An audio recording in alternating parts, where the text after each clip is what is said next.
Hello everyone and welcome to Prosper Sustainably's presentation on EPA GAP Grant Proposal Work Plan Strategies. I'm Josh Simmons, and first and foremost I want to apologize to those who attempted to participate in the webinar debacle yesterday when I was unable to get the technology to work. I apologize. I have done a couple webinars using the same technology before without issue, but your time is valuable. Therefore, I'm going to make this as concise as possible, especially by cutting out the unessential information. So let me move on. Just a little bit about my background.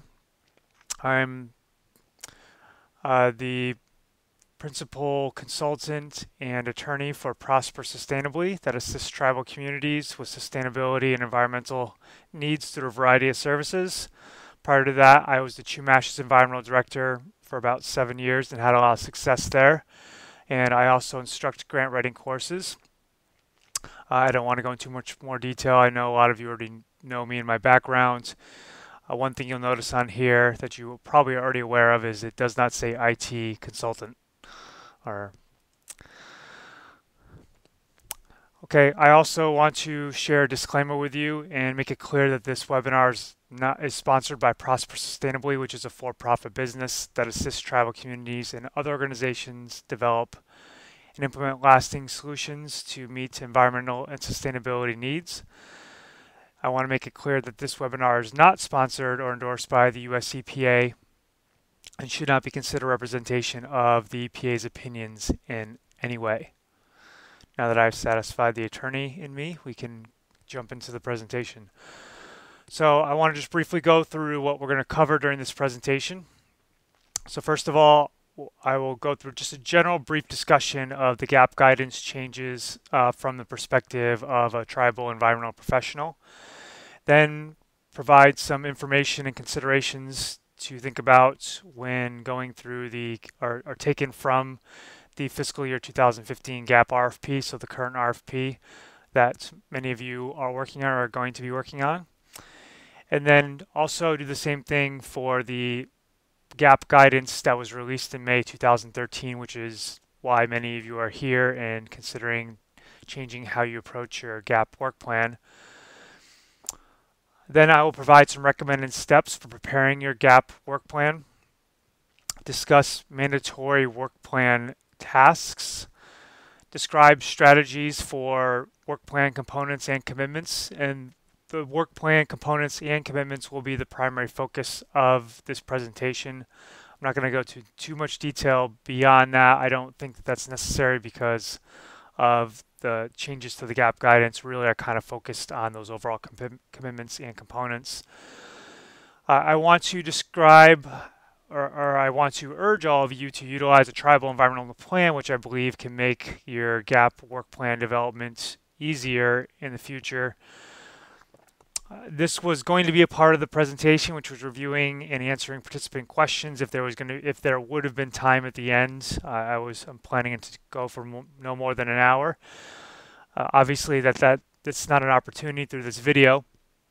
I encourage you all to email me any questions that you have. I may end up just doing a separate video answering your questions to make it as concise as possible. I can't spend too much time getting into too detailed questions, but I do want to provide some feedback and address some specific questions and issues from my perspective. Of course, I also urge you to contact your GAP grant project officer with these questions. They're going to be kind of the final word and authority on this. And then finally, I want to describe a little bit about Prosper Sustainably services. I do these webinars as really marketing for my business and to lead to potential services to work directly with a lot of you. But at the same time, too, I really want to see tribal environmental programs do better work or have the ability to do more. And so, I'm only one person and Prosper Sustainably is only one business. There's a lot of need out there and I can only fulfill so much of it. So for me to be able to offer these types of free webinars and free information that can help others that don't necessarily require direct assistance, I feel like is just a win for everybody. And this is obtaining webinar feedback is not something that is really possible, although I would encourage you to send me an email afterwards, give me some feedback on this particular video in terms of what you found particularly useful and valuable about it, and also what you think could be improved for our future presentations or webinars, aside from obviously that the webinar actually works and it occurs on time. But at least this way with this video, you'll be able to view this at any time. And really, again, I apologize. I value your time, and I know that a lot of you maybe even rearrange your schedules to be able to participate in the original webinar time. So, okay, so the just first off, want to generally discuss the gap guidance changes from the perspective of a tribal environmental professional. And I think that really there isn't so much a change in terms of what the gap program involves. It's actually just a change in how the EPA is trying to administer the gap program. And so that's focused on, I think, more of like, well, obviously it's focused more on capacity building. And so tribes in the past, and working with the Chumash Environmental Office, I was doing the same thing as well, is we had a lot of ongoing activities. There would be components and commitments that would sometimes be copied and pasted from one year to another. And so the GAP grant is supposed to be focused on capacity building, which means that there's an ongoing evolution, and it focuses on the development of the office and its staff to address emerging environmental issues. And the ongoing tasks, commitments, and components that were a part of our work plans weren't really capacity building, they were actually more implementation. So the new GAP guidance just changes the emphasis in the requirements to capacity building. And essentially, I think it's more in spirit with what the GAP grant is supposed to be for. And I know that the EPA has discussed that there are other there is other legislation out there for ongoing assistance for tribes.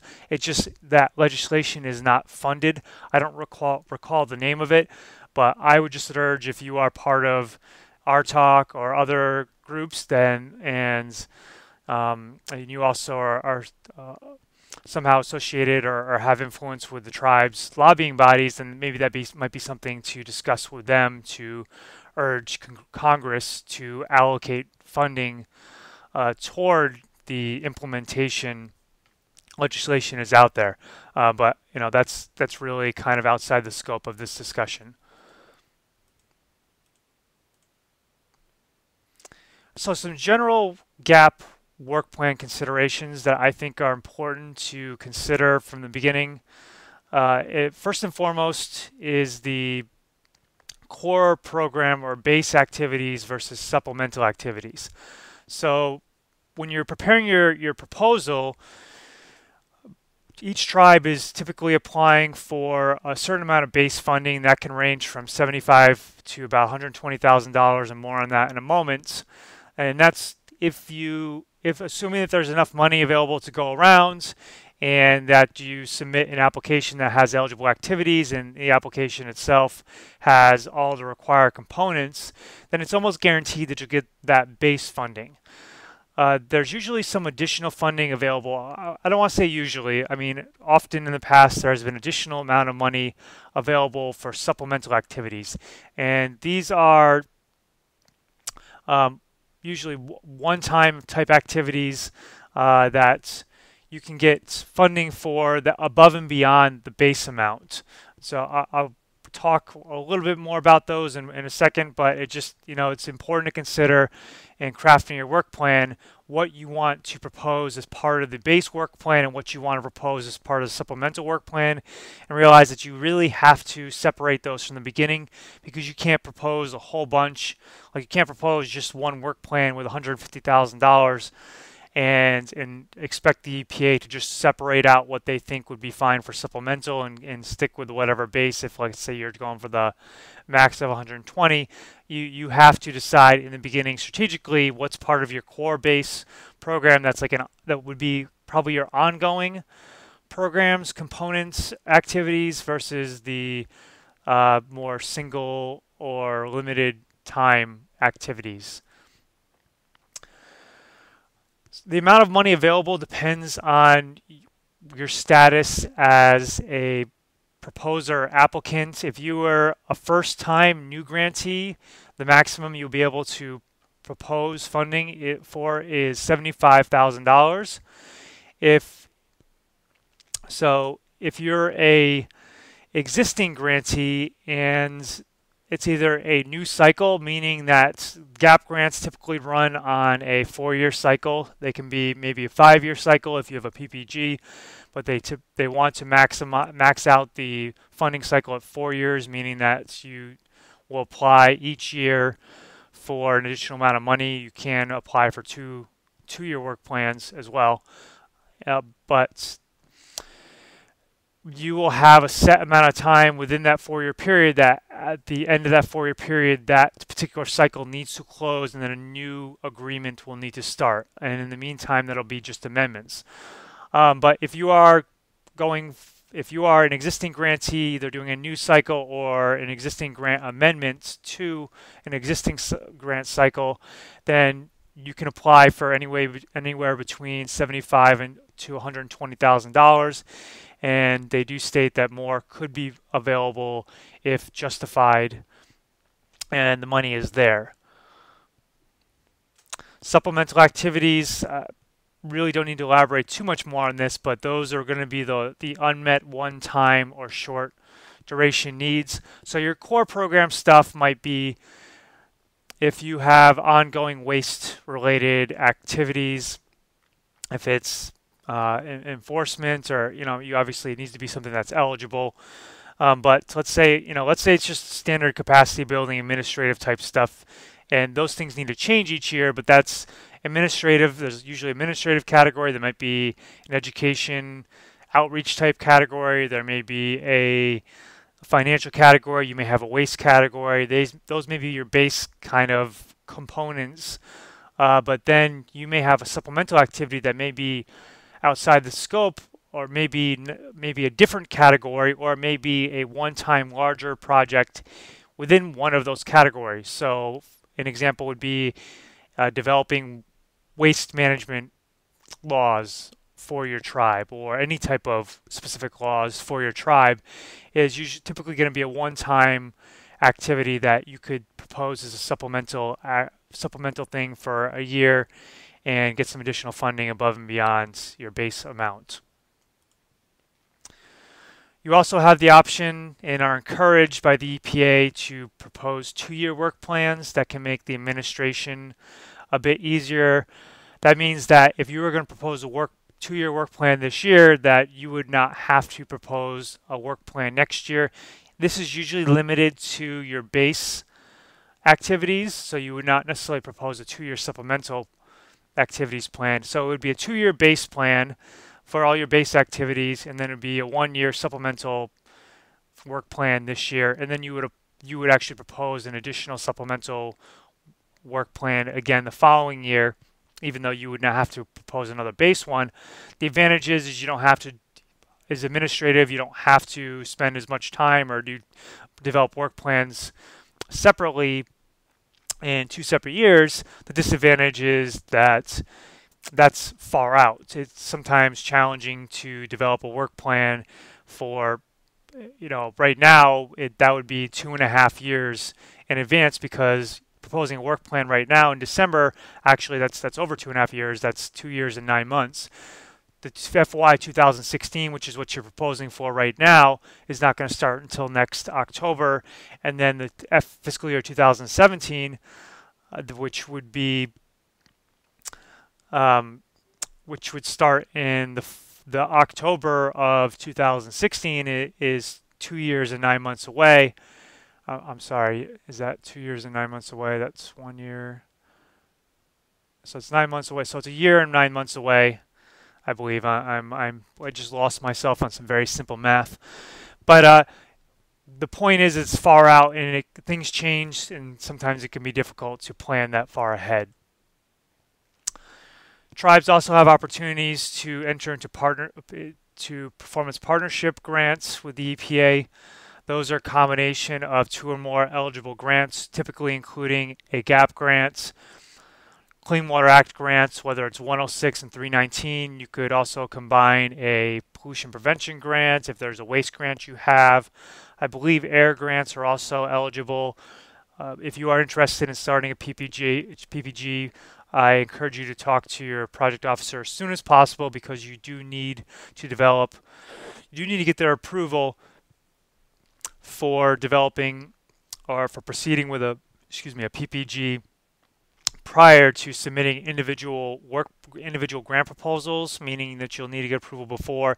If you want this fiscal year 2016 work plan to be incorporated into a PPG, you need to get approval for that before you submit the individual proposal this year right now. And the advantages of the PPG are administrative. Typically, you will have to just report financially on just one grant, the PPG, which covers the GAP, the Clean Water Act grants, whatever other grants you have under the PPG. And then it does not cover, it does not mean you have reduced administrative burden for progress or performance reporting. You actually do still have to submit separate progress reports for each grant to individual project officers. It's something that I could go into a bit more, but I believe it's outside the scope of kind of what I want to focus on here.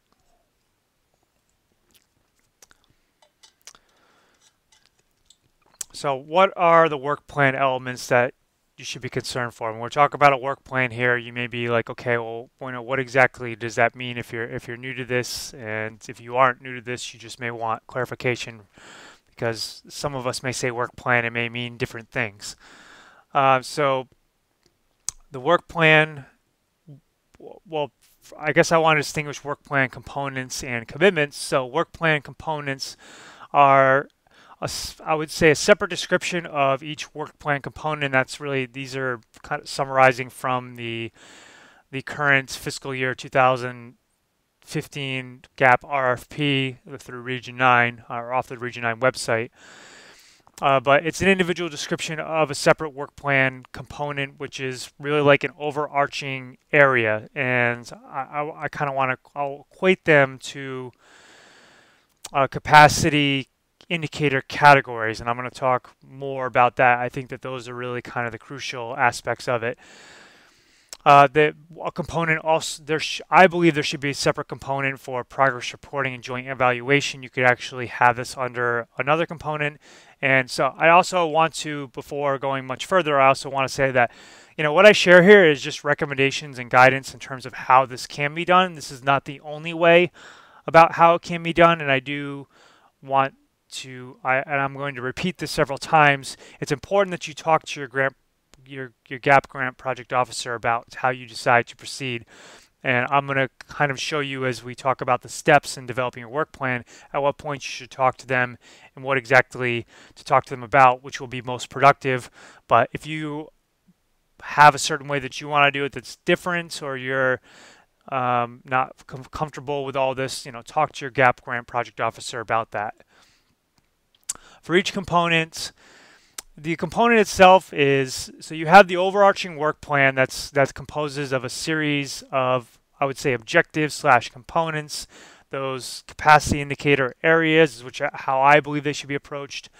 And then under each component, there's information specific to that component, and that will be the estimated work years for that component, meaning how much staff time is going to be dedicated to that. You probably need to specify too what staff members are going to be spending that staff time. And a work year is 2,080 hours, and you usually do a fraction of that. So let's say on one particular component, the total number of hours was a half of a work year. So you'd put 0 0.5 work years, which would be equivalent to 1,040 hours. Each component also needs to have a budget amount. So you're going to have a separate detailed budget. I'm not going to go through that. That's a bit more straightforward. That's an overarching budget for everything combined, although you do break those out by separate budget categories, but you actually need to show the budget for each component. So let's say you have 4 or 5 different components in your work plan. You're going to have 4 to 5 different budgets that cover the cost of that particular component, of each component. The commitments themselves, and actually you typically will need to even break it out in more detail. I actually didn't put this in here, but you actually will probably have to provide the budget amount by commitment. The commitments themselves are going to be the specific activities or tasks that make up that component. So you may have a component that is, let's say, an air programs component, and one of the commitments there, or one of the major activities could be developing or conducting an air resources assessment. You may want to break that down into several different tasks or activities, or you may want to break that one kind of major objective down into different commitments and activities that individually will have to have budget amounts associated with them. A lot of times I see, it can be challenging to give an exact number for those things. Let's say for that air program component, which may have an air quality assessment, an outdoor air quality assessment. It may have education and outreach, air quality specific education outreach. And let's say you want to do a little bit of indoor air quality, and you decide that you want to lump indoor air quality and outdoor air quality in the same components, but have them be to separate commitments. Let's say you want to do a preliminary assessment on radon in the area. So that, let's say that's 3 separate commitments under the air program components. You're going to have your budget amount split between those 3 activities. And it's good to kind of estimate in a relative sense, the outdoor air quality assessment's probably going to take up the bulk of the funding and the time. So you'll want to have a higher proportion of funding going toward that. If you have 3 separate activities or 3 separate commitments that are all going to take very similar amount of resources, then you may actually just decide that if it's a $15,000 budget for that component, you may just allocate $5,000 toward each of those commitments. For each component, you also need to provide outcomes. So that's going to be the environmental results, and there's descriptions of what exactly that is in the GAP guidance and also in the RFP, and that those can be things that are going to occur outside in the world, in the environment, within the project period, but those things can also occur outside the project period. That may be something like a change in air quality, so a reduction of greenhouse gas emissions or a reduction of NOx or something like that, which an outcome of that, also another outcome could be reduced incidence of asthma within the community, and that's something that most certainly would be difficult to measure or maybe even see the impacts of within, let's say, this year. That's something that's probably going to happen outside the year, but that would be an example of an outcome. And then you also need to provide capacity indicators, at least 1 per component, and those can be found in Appendix 1 of the GAP guidance. We're going to spend an extensive amount of time going through capacity indicators. I think that those are really kind of the crux of developing a successful work plan on an ongoing basis, and I think it's even important to step back and maybe even kind of instead of taking the prior work plans that have been more in alignment with prior GAP guidance, to maybe even completely redo your work plan in alignment with these capacity indicators, so that each year you're not getting maybe resistance from your GAP grant project officer who is, if you're using some of the same language. There's just maybe ways that you can do some of the same stuff by restructuring it and conveying it in a different way. Again, those indicators are in Appendix 1 of the gap guidance. Well, we're going to go through those. And then you also need to list that there's a measures section within your work plan. If you're using Gap Online, there's a section there as well. If you are doing a Gap grant proposal and it's not under PPG, you are required to use Gap Online.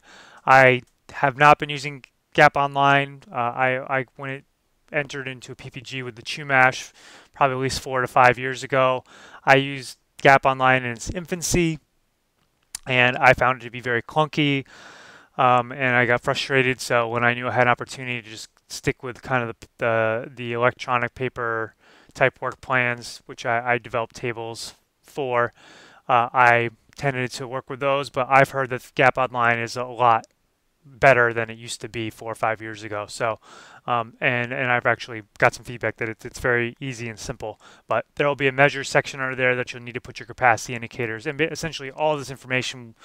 There'll be boxes and fields that you can enter this information. My main gripe with Gap Online before was just it took a lot longer. Not so much that the system or the structure of it was bad. It was just that I would enter information in only small chunks, and then I would have to enter it into the system, which would take sometimes 5 to 10 seconds to upload.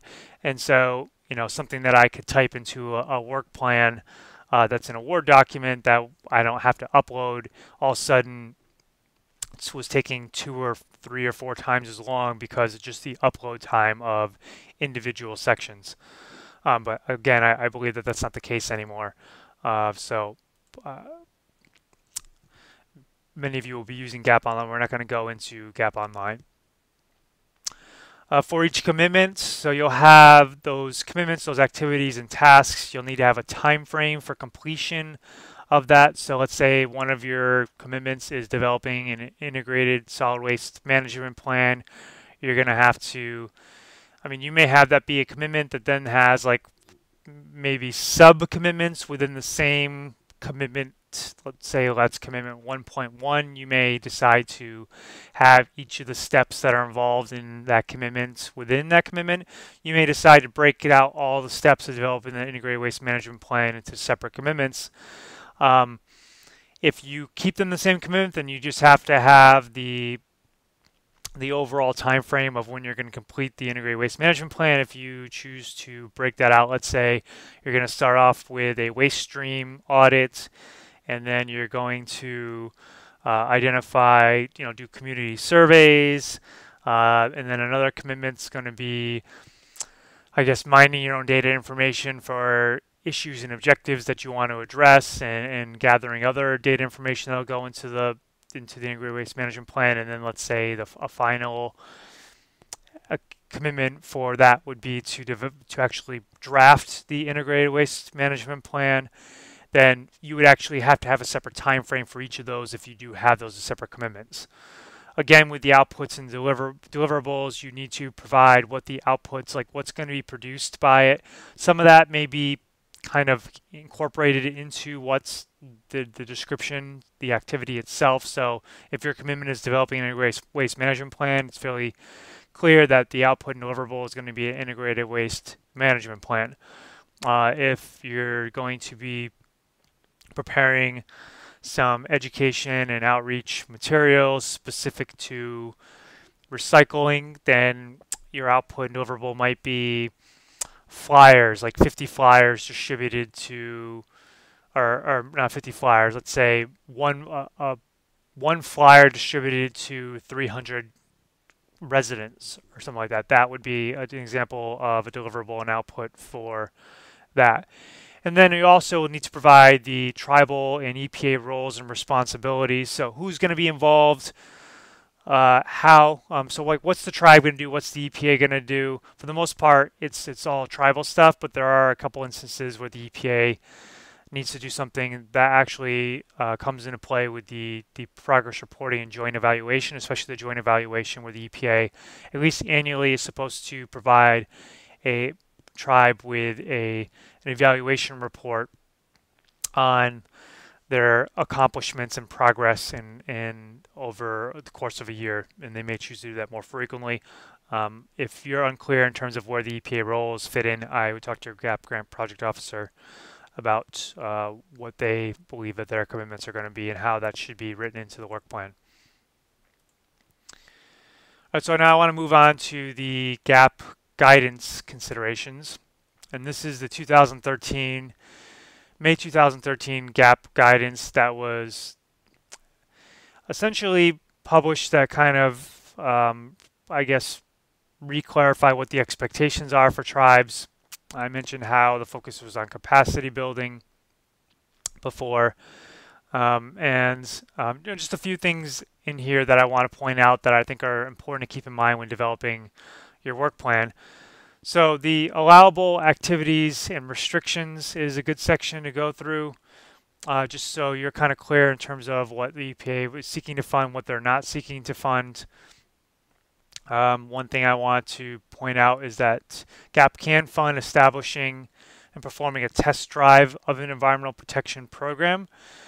So there can be a certain amount of implementation that is funded if it is like a test drive. So let's say you don't have a water program yet. You don't have a water monitoring program, which would be something that you could pursue 106 funding for. You could actually use GAP grant funding. At least it's an eligible activity. Whether it's approved or not remains to be seen. But under the eligibility guidance, you could develop the water quality monitoring program, and you could, let's say, test it for a year. So you're implementing it for a year to kind of work out the kinks. In the guidance, it says that the capacity to implement something may be funded for up to 4 years, so those test drives. And so you want to talk to your GAP project officer about that. I mean, if it's an instance where there is funding available through another pot of money that is easy to get, like Clean Water Act 106 funding or Clean Water Act 319 funding for water quality monitoring or non-point source programs respectively, then I would say don't necessarily spend too much of your GAP funding on money that's readily available to tribes. Those are also kind of base grants with competitive options. At least 319 has a competitive option. But the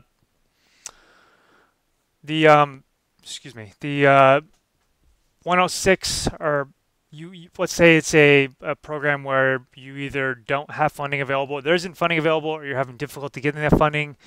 A Clean Air Act program is an example. There is a decent amount of money available for that, but it is more competitive. It's not almost guaranteed like 106 or 319 is. Then you may want to see if you can test drive a program for up to 4 years to kind of work on that capacity. This is a discussion you want to have with your project officer. But I do think there, in terms of developing capacity, you have to you need some experience doing it. Like, what does this involve? What is this going to require? And it's sometimes how you word it. It's sometimes how you say it. You could be doing the same exact thing, and if you say it one way, it could be ineligible, and you may get resistance. But if you said it in a different way, if you kind of look at it and think of it in a different way, but you're doing essentially the same thing, then you will likely find that you can get funding to do so. But if that's your situation, you want to talk to your project officer how to approach that. The main thing I think in the GAP guidance that is something that you should be looking at on a regular basis, especially when developing your work plan, your GAP work plan, is Appendix 1, those capacity indicators. And this is a non-exclusive, I want to emphasize, non-exclusive menu of choices of capacity indicators. Tribes may develop their own GAP-funded indicators, which are subject to EPA approval. The EPA would need to believe if that it falls in line with what GAP is able to fund. I think the best way to approach developing your own capacity indicators is through a tribal environmental plan. The EPA is definitely pushing those. They've kind of revised their approach to tribal environmental plans. I really like the new approach, and I feel like I'm actually kind of urging tribes and the EPA to take it a bit further. I believe, to me, tribal environmental plan is equivalent to strategic planning and is something that needs to be developed in a way that doesn't sit on a shelf. It actually can be developed so that it can provide, I believe, the framework for your GAP work plan every single year without you having to sit down each year and think, okay, well, what do we want to do? And not just focusing on what you did the prior year, but thinking about where you want to go. How do we evolve this program? And I'm going to talk about how you can use those tribal environmental plans on an ongoing basis to help you with this. So these pages that I'm talking about here, these are pages in the GAP guidance. When I refer to the pages, just like in the prior section, so when I say page 6, that's actually the PDF page. I just look at the electronic copy. I typically avoid printing these things out. So the work plan elements that I talked to that start on page 6 are in the RFP. GAP guidance pages are this is the PDF page itself. Appendix 1, I didn't put down the page. I think that starts somewhere around page 30 or so. One thing that I did to make it easier for myself is I actually created a separate copy of those capacity indicators so that I didn't actually have to open the document and scroll down to it each time. But those are the pages that were in the RFP. So on page 32, the GAP guidance talks about how capacity development is a continuing programmatic need. And I think the thing that about the GAP guidance that's kind of scaring a lot of the tribal environmental professionals right now is that there's certain activities that we believe are kind of foundational to our programs that have been done on an ongoing basis year in and year out, that the tribal community itself has come to expect. And, my first concern when I heard about this was that these activities or the funding for these activities was going to be taken away. And to a certain extent that is true, but there are kind of, I would say, workarounds that you can still accomplish a lot of the same things just with a different kind of spin to them. At the same time, it also is urging you to evolve as well. But that doesn't mean that, while the emphasis is always on capacity building, it doesn't mean that everything always has to be new. So successfully developed capacities can still be GAP funded. And how those successfully developed capacities, let's say you develop a successful air program, when you get to that point, let's say after the 4 years or so, however long it takes you to get there, that doesn't mean that you can no longer fund it under GAP. You can actually fund it to expand, enhance, or evolve the capacity. One example is that education outreach may be a key component to your GAP work plan. You just with the Chumash, doing that year in and year out was something that I felt like was really a main thing we did for the community. And that would include developing education and outreach materials. That would involve hosting certain events like a cleanup event and a separate Earth Day event. We would have ongoing committee meetings, and but let's just focus. I'm going to talk a bit more about even how to focus on those or how to respin those things. But so from that, one example would be developing those education and outreach materials. I would typically be kind of broad in saying how much educational outreach materials and what they're going to focus on. And the component itself would focus on the education outreach materials itself as opposed to what the purpose is, what is the area that those education outreach materials and activities are focused on. And so let's say this year you propose to develop some education outreach materials focused on indoor air quality, and that indoor air quality could even be more specific to, let's just leave it at indoor air quality, that's fairly specific. So you want to develop a guide, like a small guide for homeowners. You want to develop flyers for business owners. You want to develop a quick kind of checklist thing for your government operations. And, you have a certain number of people you want to distribute these things to. So you can get funding to prepare and test these particular education outreach materials, my concern initially in going through this last year, and I'm going to go kind of step back in a moment about in terms of like where I was at last year and what I was concerned about. But the last year, actually, I'm going to do a quick sidebar because it keeps popping in my mind. I keep forgetting to bring it up. Was that this gap grant guidance went into effect in May of 2013. Last year, it was supposed to be the requirements, but the EPA was more lenient in terms of requiring it, so you weren't getting quite as stringent of, you weren't getting your gap grant project officer saying that this could not be done. So in this instance, with the education outreach materials, they may have been more lenient and allowed you to use language that was more consistent with language you've used in the past that may not have been capacity building activities. So for me to have that indoor air quality materials that I developed, and then to use those every single year, and to state that those are being used and presented every single year, along with waste related education outreach materials, and just all the education outreach materials related to all programs. Now you can't say, okay, well, I have this series of programs, I have all these education materials related to those. I'm going to focus on, when I go to an event, I'm going to bring and show and distribute this information. Instead, you need to focus on particular areas each year.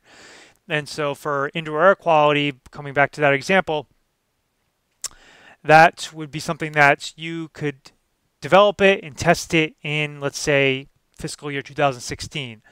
You could then come back to that, let's say 3 or 4 or 5 years later, and significantly revise and update that. These environmental issues are evolving all the time. And so it's justifiable to say that it's capacity building to update or significantly revise those education outreach materials.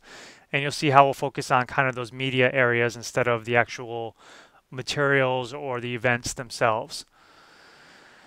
All right, so when developing your GAP work plan, here are the steps that I recommend kind of going through.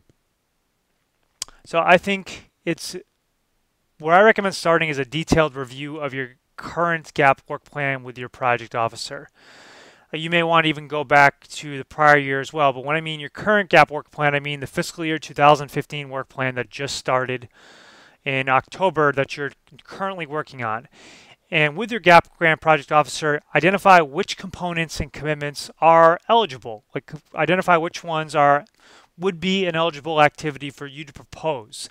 That doesn't mean that's an eligible activity every single year, but just find out which ones are eligible.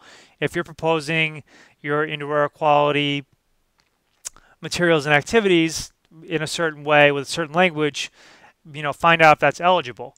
Find out why it's eligible, but then find out whether it's eligible if you propose the same thing again the following year. In that case, they're going to say most likely no, you could not propose to, not necessarily develop those materials, or you probably couldn't revise those materials again next year because that's not really capacity building, that's more implementation. And you've tested them this year, you've distributed them, you could not propose to distribute them again next year. So it's kind of good to know which ones are eligible, which aren't eligible. If those ones that are not eligible, why they're not eligible, could they somehow be rewarded to make them eligible, and then whether they're eligible if again proposed in the following year. And there are certain things that are going to be eligible. Reporting and evaluation is something that you're going to have in your work plan every single year. There's a certain amount of administrative activities specific to GAP that will need to be included each year. Financial reporting, drawdown requests, those are things that are going to need to be in your work plan every single year. So I'd cross out those that are not eligible. If it could be eligible, if it's rewarded, then make a note of that. Highlight those that are not eligible in the following year. So if it's an eligible activity, if it was proposed on a one-time basis, it's just kind of leave it there. But if it's something that's not or if it's eligible for ongoing basis, leave it unhighlighted. But if it's something that you have right now that is eligible but would not be eligible if you did it the same thing again the following year, highlight it. Doesn't mean you'll never do it again. You want to keep track of those things. You want to know what's an eligible activity or not. Because if you actually, when you then develop your TEP, you want to insert that into your TEP at a certain point down the road, so you know that in 4 or 5 years you're going to come back and propose that again in terms of a revision, or an enhancement or an expansion of that particular activity. From there, I would then prepare an outline or framework of the components and commitments. As I mentioned before, I think at this point, with the guidance being changed so significantly and EPA being more and more stringent, I mean, I don't know to what extent they're going to kind of draw a line in the sand this year and be like, you know what, we're not going to do anything that's not capacity building this year. I don't know, if that's going to be the case. I do know they're going to be more stringent than they were this past year, but I think it's not necessarily you're creating it entirely from scratch. You may use some of the same components and commitments from your prior year, but I would not try to, I would not use last year's work plan and just shift everything over. I would take those things are eligible with language that is eligible through that prior review. You can move those over if those are things you want to do the following year. Use the ones that are eligible this year but not eligible the following year as kind of a guide for other areas that may be eligible. So in the education outreach section, or let's say you under your air program, you propose that indoor air quality education outreach. Well, that's not going to be eligible in the following year. But developing and testing education outreach and materials that focus on radon specifically, or maybe ones that focus on particulate matter for outdoor air quality or something like that. That could be a way to get funding toward air program education outreach that is different than what you did from the prior year. That should be eligible. So you're going to create an outline of those components and commitments. So in doing your outline, you're going to have your components themselves. Let's say if you're, I would even just start with a bullet sheet itself and do, a main bullet and then sub bullets. So you have your main bullet of your component, your program area. That could be water, it could be waste, it could be air. I'm going to give some examples of what those could be, what I think they should be, or what it would be easiest for them to be. And then the commitments underneath those, the specific activities and tasks you're going to be doing under those components. If you do this from scratch, I think it'll help you avoid including those work plan activities that may not be eligible, that, the EPA may be lenient, continue to be a little more lenient, or realize, you may persuade them. You'd be like, this is really important to my tribe. I can't just stop this cold turkey. They may be understanding with it, but over time, they're going to resist you every single year. They may be able to get you a pass on a year, maybe 2 years, but, it's just like, if you can avoid it, going through that hassle every single year and do something from the get-go that's completely in alignment with the guidance, then this is your opportunity to do so. So in preparing this outline and framework, where do you refer to? Where are you going to get these components and commitments? I think you should review the menu of eligible activities and capacity indicators from the GAP Guidance Appendix 1, which is the list and description of capacity indicators. This is a non-exclusive list, so there may be things that you want to do that are not included in this, and I think that's fine. That's a discussion you're going to have. But I believe before you start coming up with things on your own, look at this list, because something you may think you want to do, you think it's not in there. I believe that you should. Start off and see if it is actually in there. So here's a copy of the Appendix 1 of the GAP guidance. Again, I ended up making a separate copy of just the capacity. I actually made a separate copy of all of the appendices. I found it a bit easier to just quickly refer them to. There's kind of general description. This is an overview of the capacity indicators. And so those start with this section B. A kind of gives a general overall overview description. I think that's worth reading, but I did somewhat summarize that before. But B is where the capacity indicators themselves start, And for each section, like, B1 is more descriptive in terms of what the purpose is of this particular area. B2 through B8, these things are what I'm going to refer to as capacity indicator areas.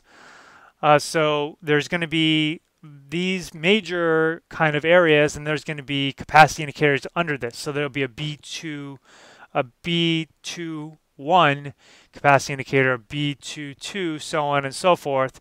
And then, same thing for each of these different areas. So what I would propose is that these areas, so B2 through B8, in this case, C, for air, C2, no, actually this would just be C3. Most of them, so B2 is a bit of an anomaly. B2 through B8 are kind of separate capacity areas. So let's kind of jump down to that real quick so I can show you what I mean. So under B2, establishing core administrative capacities, there's a, B2, 1, 2, 3, 4. So these capacity indicators, these areas, so this would be something where administrative would be for me, a recommendation for a component area. And these capacities, you're going to insert these into that particular component to justify it into the measure section, but I think you use these to develop your activities and your commitments. So in some cases, you might be able to kind of cut and paste these things if they're clearly activities or tasks. In some cases, you may need to reword it to make it appear to be an activity or task, or you may need to break it down into several separate activities or tasks or commitments. But that's, how I would do it would be to use B2 as, administrative as a capacity or as a component there. So you have an administrative component, and then I would then have a series of commitments that were somehow aligned with a number of these. I may choose, 1, 2 to, how many ever I feel like is appropriate for this particular year, focusing on what those individual needs are. Financial B3 would be something similar. Financial would be the component area, and then these would be the capacity areas. So this would be the capacity area, component, financial, and then these specific capacity indicators would be what I would try to align my tasks with. In this instance, B3.1 is developing a statement by the tribe's financial department about the accounting system, so on and so forth, as to compliance with federal requirements. I would have that be a commitment that I was going to have the tribe review these and provide that statement. That would be a commitment. So as I mentioned, in the B areas, they're kind of all similar, structured that way. If you go to C, that's actually how the rest of them tend to be structured. So C1 and C2 are more descriptive in terms of what's the whole overall purpose. That's good guidance for understanding what the EPA is trying to get at. But then C3 itself is the indicators. So I would say, okay, well, C3 would be my component. So I would have an air quality component. And then underneath that air quality component, I would have commitments that were directly aligned with C3, 1 through C3, in this case, 20-something or 30-something. There's a lot.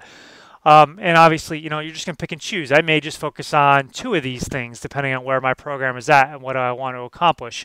But it may be in terms of rewriting. So, C314 right here is tribe has developed a climate change vulnerability assessment. I may decide that one of my commitments is going to be to develop a climate change vulnerability / risk assessment. One of my questions actually is what's the difference between a vulnerability and risk assessment? Maybe it's just the same thing said 2 different ways, but that's neither here nor there actually. And so that's a similar approach to then you'd go through D, and in D is going to be actually a little bit unique from the other one. So I would say D3 is going to be a water quality program component, and then D3.1 through D3.8 are possible commitments. This is a little bit different because then there's D3.9, which kind of has a separate header, and you could choose, okay, you could choose to put this under an overarching water program capacity thing if you want. I would actually keep it probably under the same. Or you could choose to say, okay, well, I want to actually have tribal water programs be a component, and then I think that our water monitoring program is distinguishable, or our non-point source program itself is distinguishable. So you may want, if there are categories, subcategories of indicators like this, then you may want to break those out to be separate components, or you could incorporate them all under the same component. I would probably just put them under a water component and just have these all be, commitments under it themselves. But, that's again, that's just how you decide you want to approach that. I believe that, if I was I would probably separate drinking water from my water program. That would be an area that I would most likely separate these two. So, looking at the way that the EPA structured this, they kind of underline certain subcategories and then they italicize subcategories. I would probably maybe break down, if there are two different underlined kind of subcategories, then I may break it down under that. But, water program's kind of tricky. You may still just choose to have that be a component and these commitments be all under a water program's component. I'm going to go through each of the component areas in a moment, but kind of move on from that. I believe you kind of have the idea. So select those desired work plan components from those capacity indicator categories, which I talked about. When I'm preparing my outline, I typically want to note the capacity indicator category number for each component. So for example, we just looked at water programs was I believe, was that C or was that B? That was D3. So that was D3. So if I'm going to have my paper outline of my bullet point outline of the, if I'm going to have my bullet point outline of the components with the commitments underneath them, then I would actually, do that for the commitments as well. But, for the component for water programs, I'm going to have D3 in parentheses after that. That doesn't mean that that's part of the component title. That's just for reference so you can easily and quickly go back to that particular area so that you can refer to it. And, same thing for the commitments. But so you start off in kind of identifying components. Typically first, I think, kind of do the framework of what you want to accomplish, and then you can get down to the degree of the commitments. And then use shortened capacity indicator categories. So for example, B6 is establishing core public participation, community involvement, education, and community communication capacities. I mean, frankly, you could have core, I don't know if the establishing thing would be something that I would say remove establishing if you want to use the full thing as your component title. I would probably just do community involvement, education, and communication would be my component title, but I don't think the EPA would have an issue if you actually used a longer version of this. But make it easy for yourself, align it exactly with those component categories or those capacity indicator categories. I think it'll make things be more seamless. You're giving the EPA exactly what they want to see. You are doing something that's exactly in alignment with the guidance this way. And then select those desired commitments that fall under the selected categories. So that's when I was talking about, under the water programs, it would be D3.2 might be a commitment that you would want to have. D3, could be 6. I don't remember what, there's a category for getting TAS for your Clean Water Act 106. That might be D317. That's not the number, but it's, it's one of them under that. That could be a particular commitment. And that's a task and an activity. Use specific. So there are examples in the RFP that can be used as guidance. For particularly involved commitments, like as I mentioned before, you may want to break those out into separate components. And I kind of talked about with the water you may decide that you want, even though they have a series of commitments that then are kind of subcategories, you may decide that you want a separate component for safe drinking water. Or if it's just such a major task, let's say you have an air programs category that has other activities, but developing your air emissions inventory is very involved, you could do air emissions inventory as a component if you wanted to, a separate component, instead of just having it be a separate commitment or a separate series of commitments under air programs. You're going to have I think you should do your reporting evaluation as a separate component in commitments. You could see if you can couch it underneath like maybe an administrative component, but it's not necessarily. I don't think it's necessarily. So I don't see, even though it's something you need to do. So that's one thing I don't feel like the EPA has done a very good job, and in terms of my experience so far, is kind of talking about, okay, we're administering these gap grants, and we can't do any implementation activities. Fine. We can't implement.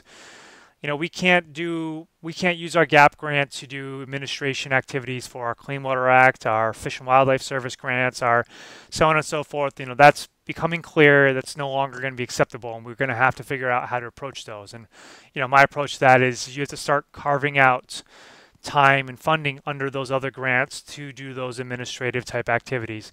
You can't use your gap grant to entirely fund your administrative assistant, who then is going to administer 10 other grants. Those other grants typically have funding, allowable funding for those types of activities. But you do need to do a certain amount of implementation, and you do need to do a certain amount of that for the gap grant itself. Reporting and evaluation is something they explicitly state in the RFP that needs to be in your work plan. But it's not necessarily associated with any specific capacity indicators. So you may have a reporting evaluation component.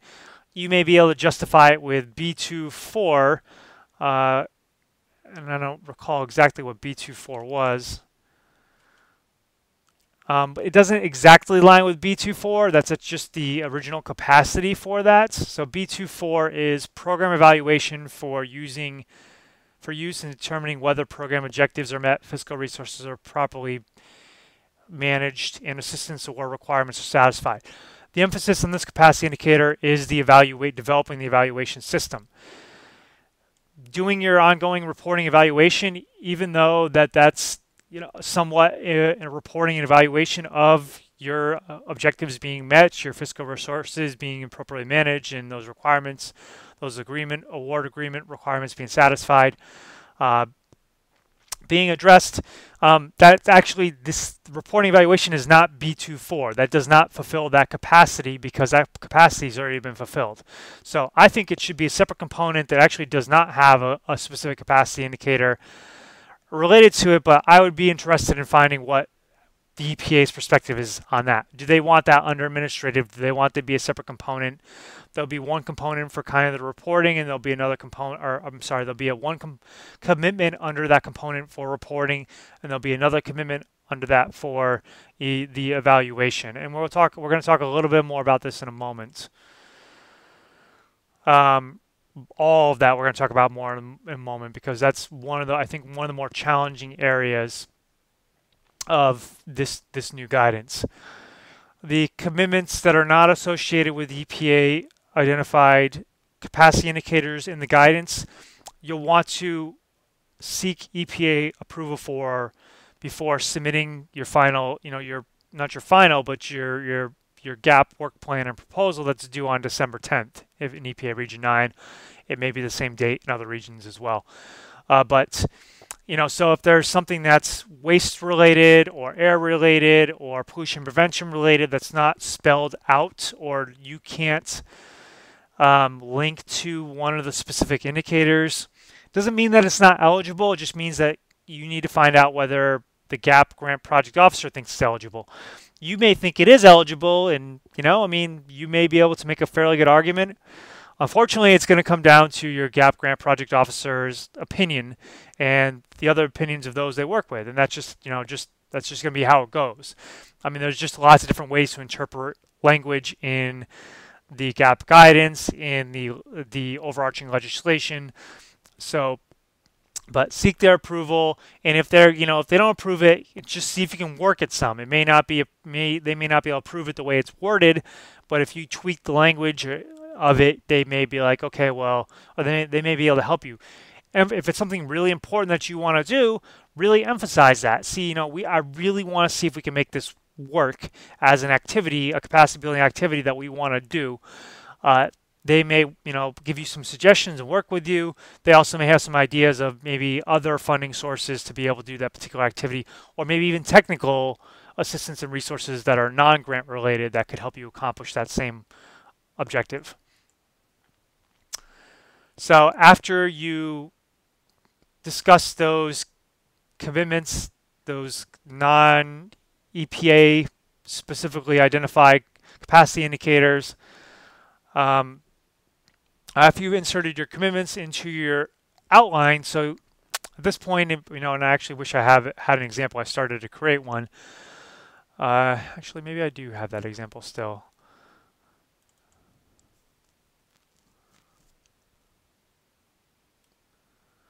So this is kind of an example. Not entirely. Okay, so you may have your it's probably too confusing. So you have your outline of components, and then you have you have your bullets of. I'll just type it in and show you what I mean. So you have your bullets. That's the components, and then you have your CI area number, and then you have your components, and then you have your commitments, and then you have the CI number that's associated with. You have another commitment, and in this outline, I don't think it's worth numbering the commitments themselves. I think you want to indicate where the capacity indicator area is, so you can go back to that pretty quickly. You just, when you're doing this outline, these are possible component areas, these are possible commitments in just kind of a rough outline format, and you're going to have a series of these that will have a varying number of commitments. So you may have 3 components with, let's say 2 of them have 3 commitments and 1 of them has 1 commitment, or it could have 6. It's just, I think you should be doing more than just 3 commitments with. So let's say, if this was me with a Chumash, it probably would be more like this. I'd probably have 5 or 6 different components with a varying number of commitments under them. Let's say this guy has this. So you have this right here, just a rough outline of possible commitments. And if I'm doing my rough outline, I'm probably going to have, this actually would reflect what my final work plan would look like. I'd probably have a lot more in this outline. So you take this outline and then discuss it with your EPA grant project officer. So go through those commitments and those components one by one, identify which are eligible, find out why, find out whether they would be eligible, again, if proposed in the following year. And these, hopefully are some things that you haven't been doing in the past. And it's going to need to be at some point. If you're proposing things you were doing in the past, you're going to get pushback from the EPA on that. Cross out those ones that aren't eligible this year, highlight those that are not going to be eligible the following year, and the ones that are not highlighted or crossed out are going to be the ones that are going to be eligible on an ongoing basis, or at least for more than 1 year. And also get some feedback. So when you're considering these components and commitments, don't just think about what you want as part of your base work plan for, let's say you're applying for $100,000 has kind of been the base funding amount that you've been receiving, and so you think about, okay, well, which ones are going to apply to the base funding? But there's some things here that are like one-time activities. That's like developing the integrated waste management plan, or developing the waste codes, or doing the detailed air quality assessments, developing a pollution prevention assessment or something like that. If that's something that you do see as one-time activity under gap, and maybe not fully related, or you just don't feel like you have enough funding to accommodate it, then you want to have some possible. I think it's worth submitting at least 1 to 2 supplemental activities each year. And you may not get any of them funded, but you may get them funded. You may find yourself with an extra $5, $10, $20,000 or even more funding in addition to your base funding, which means you've expanded your program's capacity, you've expanded your ability, you've maybe expanded some money that's going towards staff time. I think supplemental funding maybe is a great area to expand your program's operations. And I've with the True Match, I've applied for it every single year. I usually will submit 8 to 10 different supplemental work plans, or the work plan will be separate components. They usually have to have a narrative justification for each one as well. I'll typically only get anywhere from 1 to 3 of them funded, but that 1 to 3 can be $20,000 to $50,000 depending on what it is. And I would say on average, I've probably got somewhere between $20,000 and $30,000 a year in additional funding above and beyond my base grant funding. And that's something you'll need to discuss with your grant project officer. So when you have all these components and commitments, you don't need to separate them out initially. You could, if you want, to put a category for base and category for supplemental, but get your GAP grant project officer's feedback on what they believe would be appropriate for the base and what they would be appropriate for the supplemental. You may find yourself moving some commitments or components you thought were part of base to supplemental, and you may find you're doing the same thing with some of the supplemental activities moving into base depending upon their feedback. And their feedback is gold. I mean, that's something that use that. You use that can ensure that you get the money you ask for, and you can probably increase the likelihood that you'll get additional funding if you get their specific feedback. Then after you get that feedback, prepare your work plan with those pre-approved components and commitments. So include all the different required elements which are described in the RFP and which I outlined earlier in this presentation. And then you'll have to prepare separate work plans, individual work plans for each separate kind of work plan / components for each separate supplemental activity area that you're pursuing. And you don't want to lump all that together. You actually want to break out those supplemental component activities because they're going to pick and choose. If you lump them all together and it's a significant amount of money, they're likely not going to approve it. But if you give them 2, 3, 4, 5 different supplemental work plan components that are clearly distinguishable, then they'll better be able to choose 1 or 2 of those to give you some additional funding for it if there's funding available through the GAP grant. And then you also want to prepare your remaining proposal. Whether you do that before or after the work plan is up to you. That's the narrative, your budget, your tribal endorsement, your indirect cost rate agreement, if that's applicable, and those things are spelled out in the RFP. RFP is relatively short, just 10 pages. So, I do separate grant announcement reviews that some of you have attended before. And make sure you do all these things in a timely manner. It's due by December 10th. Since you are going to want to get, since I'm recommending you get EPA's review at 2 separate points in this process. So you have it when you go, you have it at this point. You're going to go through your existing work plan with the grant project officer, and then you're going to go through the outline of components and commitments with your EPA grant project officer. Those are things they're going to need lead time. They're going to be busy. They have other tribes. They're going to be, they may be getting a rush of people asking to do this. Now, plan those things in advance. Plan those things before. So if I was in your shoes, I would say, okay, well, I know that I need to review my current work plans with my project officer. I'm going to call them or send them an email right away and say, when's as soon as we can have a phone call to discuss these things. And then as soon as we have that during that phone call, before I get off the phone with them, I'm like, okay, can we schedule a phone call in a week or so, to then go review the framework that I developed, those proposed components and commitments.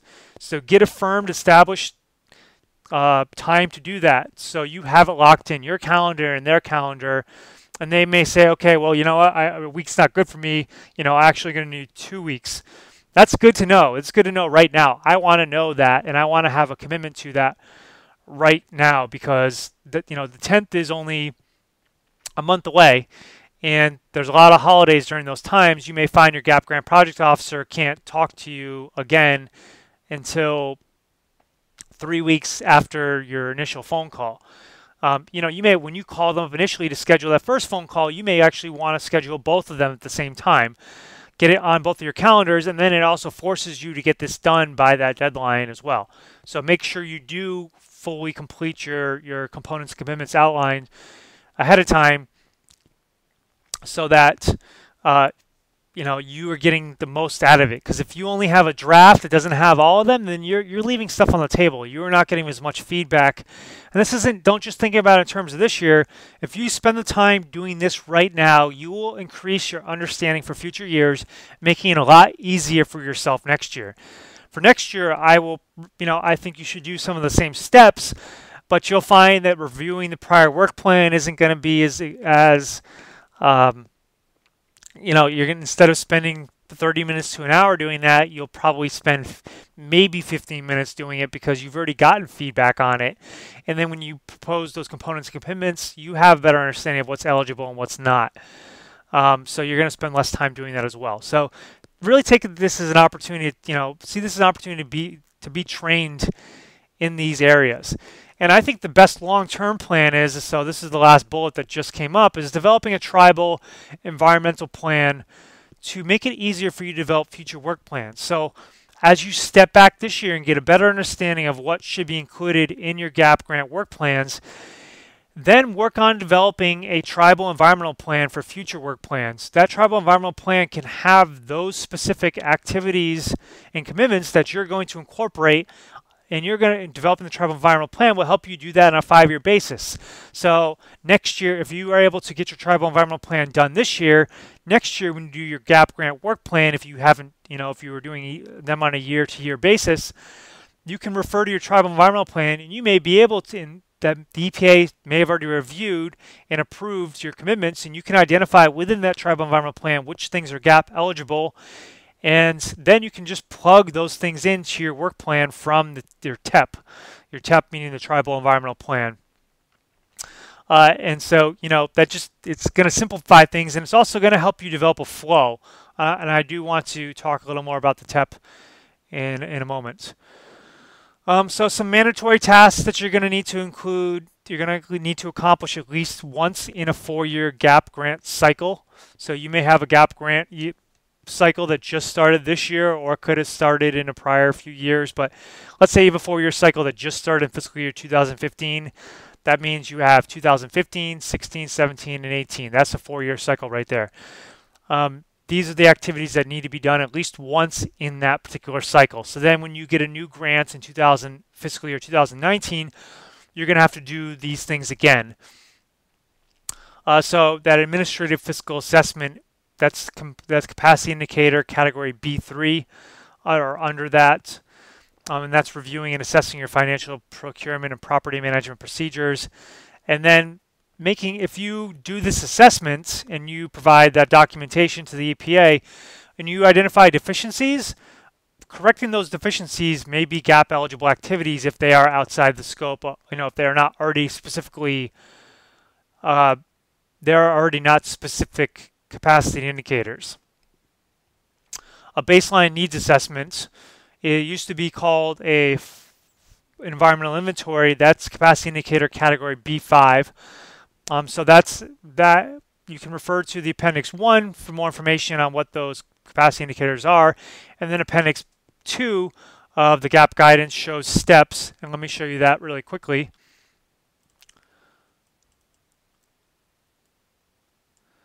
So there's an appendix on that, conducting a baseline assessment. And here are the different steps. This is kind of a flow of what you may decide to do to develop that baseline assessment. I think that a lot of this overlaps what I would incorporate into the TEP, the Tribal Environmental Plan, as well. but you can use this as a guidance in terms of how you decide to develop. Let's say let's say that you haven't done one in a while. I think that baseline needs assessments are critical. I think tribal environmental plans are critical, and baseline needs assessments are critical. They're often overlooked. I think they're some of the most important things that can be done for your office that are just kind of get pushed off. And I'm guilty of the same thing as well. I don't, I don't tell anybody, although I know this is going to be available on the internet and everybody can hear. With the Chumash, I didn't develop a TEP over the entire 7 years I was there. I did strategic planning, which was kind of similar, but I never actually went through the formal TEP process. It wasn't really until afterwards that I started doing this for other tribes when I've had a bit of breathing room, and it was I was doing elements of it. I didn't do it formally, but I have always valued strategic planning, and I've kind of developed into a strategic planning process. But you may decide that you want to do the baseline needs assessment in fiscal year 2016, so you're going to propose it right now in this work plan, and then you can go to B5 to find out what needs to be done, and then use this appendix to develop those steps. Have that be the baseline needs assessment itself would be a component, and there'd be a series of commitments, which were the activities and tasks that need to be done to complete that. The tribal environmental plan is another thing that needs to be done at least once per 4-year GAP grant cycle. Very, very, very important. Very, very valuable. More information on this is available in section 4 of the GAP guidance. So that describes the purpose, format, and components. Interestingly enough, I believe the tribal environmental plan is the epitome of capacity building, and it's not really spelled out explicitly as a capacity indicator, which I find kind of baffling. It's related to all of them just because it essentially enables all of them, but clearly it's something that they want you to do. It's part of the GAP guidance. Appendix 3 provides a sample work plan component. So ironically, the trying to decide whether ironically is a word or not. I think it is. Ironically, I'm opening up a document. That's what the extra pause is for. I'm not stuck on ironically. So what I find ironic is that the EPA says that you need to have a capacity indicator for each of the components that you propose, but the tribal environmental plan or EPA tribal environmental plan, so the EPA, there's an EPA portion to a tribal. There's an EPA tribal environmental plan is the EPA's review of kind of more regulatory jurisdiction related activities, and the EPA needs to do that. So, there are separate activities for that. The tribal environmental plan is something the tribe almost entirely does on its own, although getting EPA feedback on it, it would be something that it's highly recommended in that process. I'm not going to get too much into this, but so there is a sample work plan for doing an ETEP.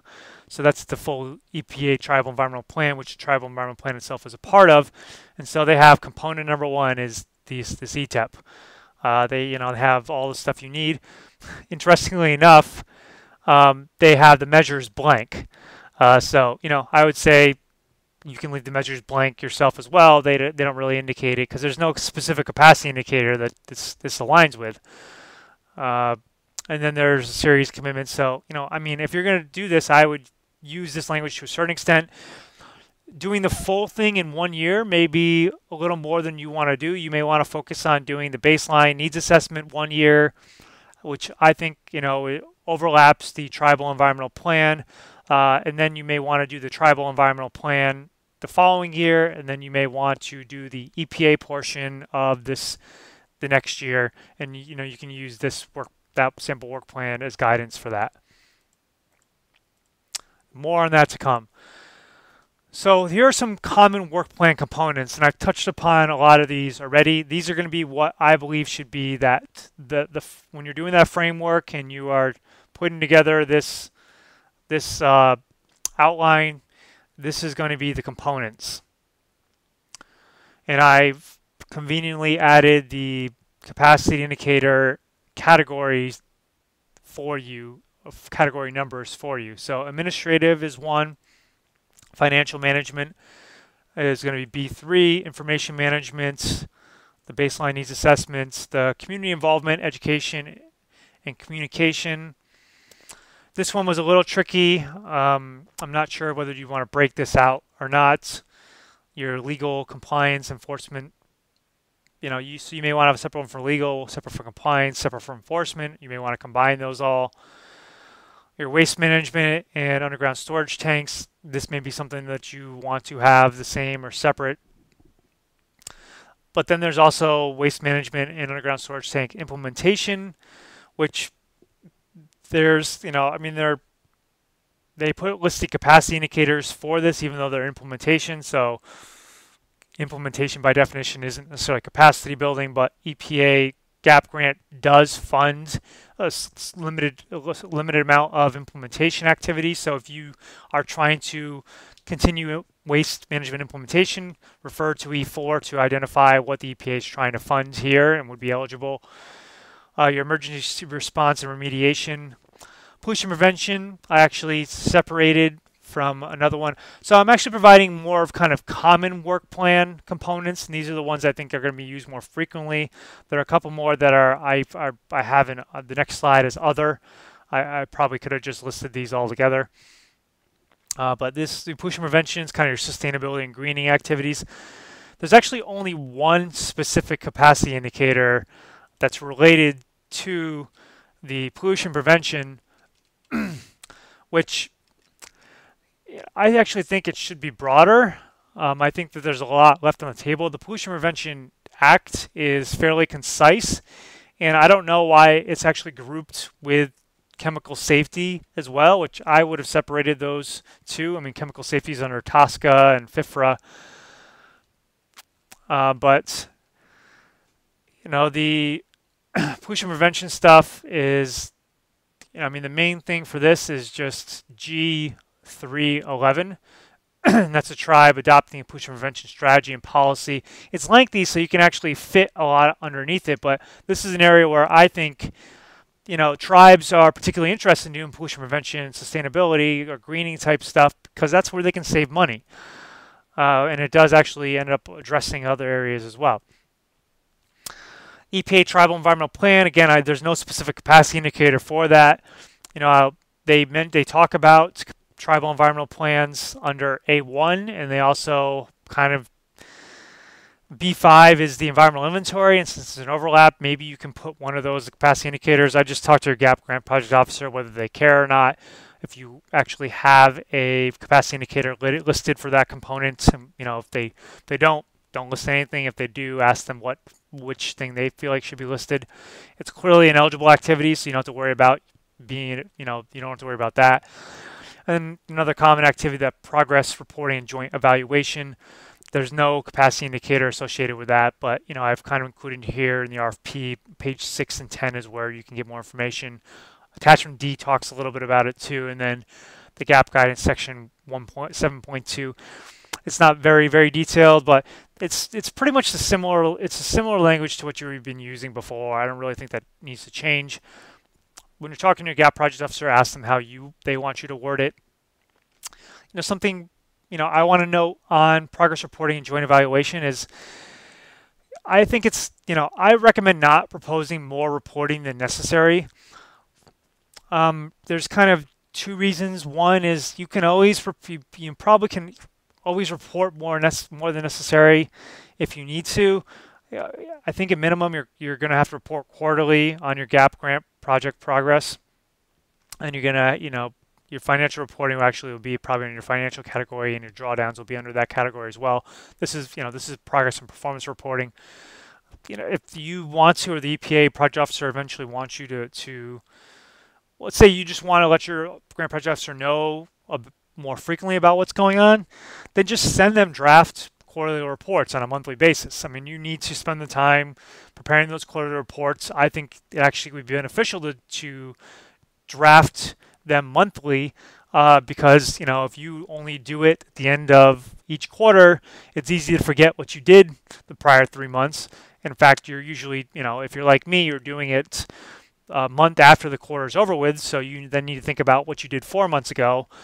Um, and so it's like, you can prepare those drafts, and then, you also may have proposed doing reporting to your tribe, and that may be fine. The EPA may be fine with you including reports to your tribal council on a monthly basis, but, they may not be fine with that. They may say that that's considered implementation. My approach to that, if they do say that that's implementation and they, don't include that, and the things you're reporting to your tribal council are probably the same exact things that you're reporting in your progress reports. You can send those draft progress reports that you're doing on a monthly basis to your tribal council with, I think, not really doing any more work than you would have done otherwise, and you don't really have to explicitly call it out in your work plan. So I think that's the same. There's no difference in allocation of resources. It's just a matter of sending an email to somebody else as well. But talk to your your grant project officer, and also about how much time to allocate. Or you may also want to allocate time in this to discuss those reports with your grant project officer. So not just the time to prepare them, which can take a bit of time, but also time to talk about the grant project officer, get their feedback. So maybe you're going to allocate a few hours per quarter to discuss those. So let me, before going into other work plan components, let's see, I prepared a kind of a table. Did I include all of them?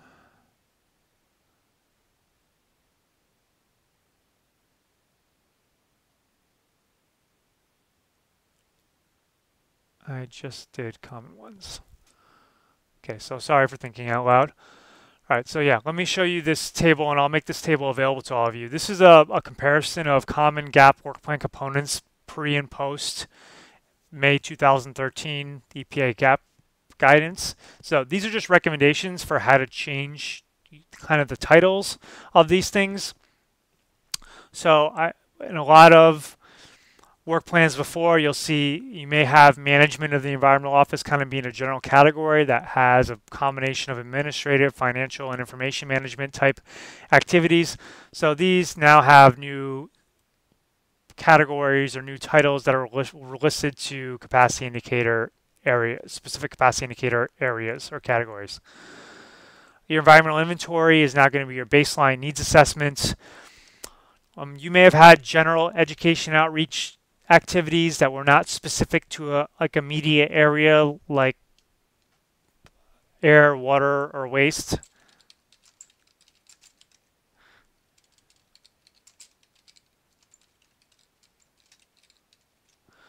And those would go under the community involvement, education, and communication category or area.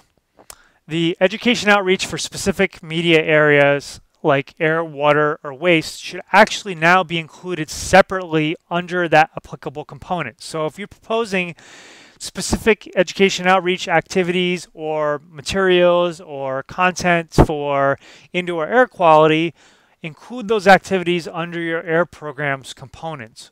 Or if you have a separate indoor air component than that. So that's kind of a different way to approach this than before. So your education outreach should no longer include those kind of catch-all ones like it did before. Your tribal environmental codes, compliance, and enforcement is relatively similar. You may decide to kind of break that out. Your solid waste, solid hazardous waste, underground storage tanks, this is just a matter of a rephrasing to make it more in alignment with the language that's in GAP guidance. Emergency response planning, it's essentially the same. You may have had something that's along the lines of greening activities. I would put that under a pollution prevention category. You may have some specific greening activities related to waste or water or something like that, and it's fine to put those under that waste or water activities. But if it's more general, or it's just you're doing broader ones, like you're doing a sustainability assessment that includes waste, water, purchasing, energy, so on and so forth, then I'd put it under a pollution prevention component. Your tribal environmental plan is maybe under an EPA tribal environmental plan category. Training and travel is another one that was a common category. This needs to be included separately under the applicable component. So if you're proposing to go to a waste stream audit train or waste stream analysis training, then that needs to go under that waste programs component. Your progress reporting and joint evaluation doesn't really have a change in its name, and I provided a little bit of feedback on the, just some sample language in terms of the reporting commitment and that evaluation commitment. So I'm going to make this available on my website, and I'm going to send everybody a link to this as well. So here's some other work plan components that I just want to talk about. At least you now have in the presentation. You can refer back to this presentation to just, if you just want to get those titles. So there's a technical and analytical components.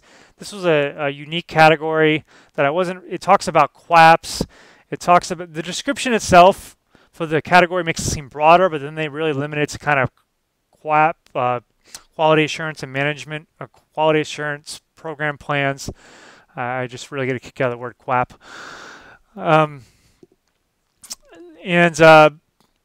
Usually I would think that those things will go under a specific media-related area, but so I don't know. I take a look at that, see if you're considering, just look at that category real quick and see if it applies to you, and ask get your project officer if you're proposing an activity where it should go. And it actually, so you may put it under, if you're doing an air quality QAP, you would put it for capacity indicators. You might put it under air quality, but then you would actually, under the air quality programs capacity indicators section or the measures section, you would probably include the technical and analytical capacity indicators as well, because those are applicable. So that's something to note real quick too, that just because you put something under waste management, you don't have to limit the measures or the capacity indicators you list in that measures area to waste management. You could have education outreach, you could have technical and analytical specific capacity indicators under the waste management component as well. So air quality programs and water quality programs, those could be common, but those also have funding elsewhere. Chemical safety program is one I just don't see that often. Okay, so strategies, there's a few, and I know I guess it's a good thing I cut through some of the more detailed or less important stuff in the beginning, like who I am and what this is, the introductory stuff, because this is going on for quite a long period, and I do dearly hope that this recording is working properly. Otherwise, I'm going to cry when this is done. But the strategies for common activities under your work plan, one major area is education outreach. Most tribes I talked about before have an education and outreach component where they'll list things like Earth Day, monthly or quarterly newsletters, committee meetings, development of education outreach materials and activities. So my recommendations for this area are developing education and outreach content, materials, and activities for specific GAP-eligible environmental programs and initiatives, and include those under the relevant component / capacity indicator category. That's a restatement of what I was talking about when I was showing you that table. That just means that you would state that I'm going, if you have a certain amount of activities related to developing content for, let's use pollution prevention, or content for your newsletter and materials that you're going to hand out at events, and maybe some type of activity like a contest or something like that, that you're going to list that under the pollution prevention section, and be specific about that. Talk about specifically what you're going to do. So if it's pollution prevention, you may want to focus on energy efficiency. The reason for this is that if you just say pollution prevention, content, materials, activities, we're going to develop and implement those content, materials, and activities for pollution prevention, which is very broad, then if you propose that same thing again next year, it's going to look like implementation. But if you propose energy efficiency this year, and you don't necessarily need to limit to one, you got to think strategically about how many you want to do. If education outreach was a quarter of your budget, you're going to have to think about, okay, well, we're going to have to focus on maybe like 6 different areas. It could be water, it could be composting, it could be energy efficiency, it could be radon. That's what we want to focus on this year, so that the next year we want to focus on groundwater quality. We want to focus on NOx. We want to focus on renewable energy and water efficiency. So you can cycle those things through, but make those specific so that when you then propose something next year, you're not, you can have maybe the same full language. The only thing you need to change would be the thing that you're focusing on, the purpose of it. And then you can actually make major revisions and enhancements for those specific topics every 5 years or so. So it's justifiable to say that you can come back to energy efficiency in 5 years, or if there's a major change that happens that or an area of energy efficiency that you didn't cover, a specific area, then you could do that maybe within 2 years or something like that, or maybe even 1 year if you can distinguish enough and your project officer is agreeable to it. So then there's kind of 2 elements to this. There's the development of these activities and materials, and there's the testing of those materials in those activities and that content. So I listed here just, materials and activities, but that's /content. And you're testing those through those events, through those committee meetings, through those newsletters, etc. So those things that you want to continue to be able to do year in and year out, that you listed. Let's say you had a commitment to be host an annual Earth Day, host an annual cleanup. I had the same thing. Now you don't have that as a specific commitment. Your commitments are developing and testing these education outreach materials that are focused on a specific area that are now going to be underneath a category like pollution prevention, and that are going to say that you're going to test and develop, you're going to develop and test drive these things through events, your Earth Day events, committee meetings, newsletters, etc. Those main things you want to continue to do on a regular basis. You need those things because those things are vehicles for testing and developing those materials. So if you take away your annual Earth Day, you now don't have an opportunity to test that new energy efficiency material. You don't have an opportunity to test that new radon activity or that new radon flyer or distribute that. So you don't have to call out, instead of calling out that Earth Day or those committee meetings or developing those materials on a general basis, you may have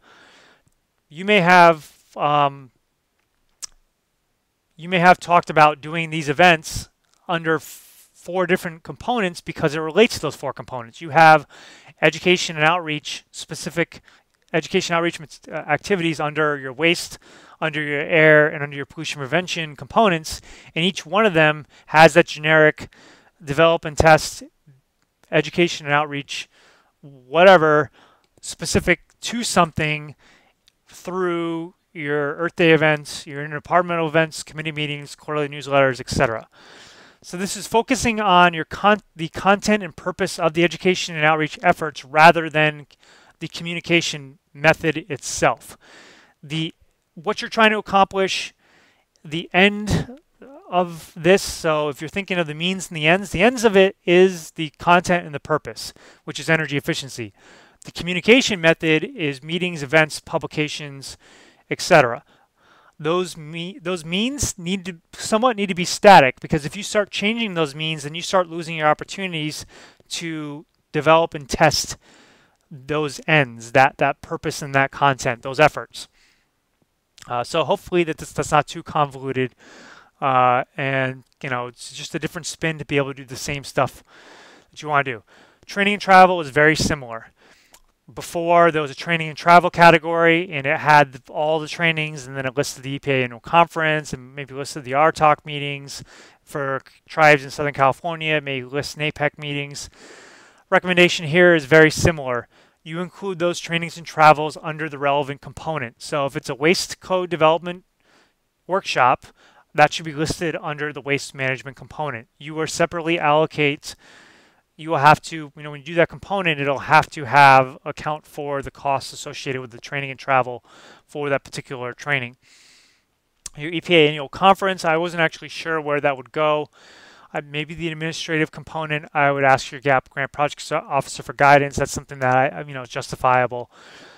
RTOC meetings, I do believe, that those, you can spin those as capacity building. NAPEC as well does focus on training related stuff. So attending the bi-monthly, NAPEC board meetings, that is a capacity building activity because you're talking about developing the training capacity in your particular region.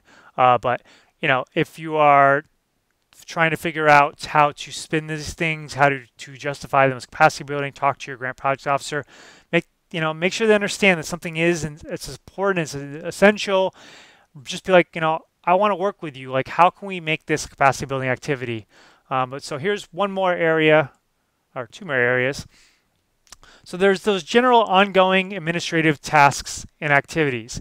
This is a tricky area. I started to briefly talk about this before, but I'm going to go into more depth. So that's the office management, the fiscal tracking, your information management, your ensuring program goals and objectives are met. These were things before that were probably under environmental office management or environmental programs management. That could have been a general component. Now these things need to be broken out, but they also need to be specific. Like, I know what's commonly happened before, and I've done this as well, is I use the GAP grant as one to do my administration for all the other grants that I have. So while I may have a little bit of funding under those grants or may have allocated a little bit for administrative activities, I didn't allocate as much as I could and should have.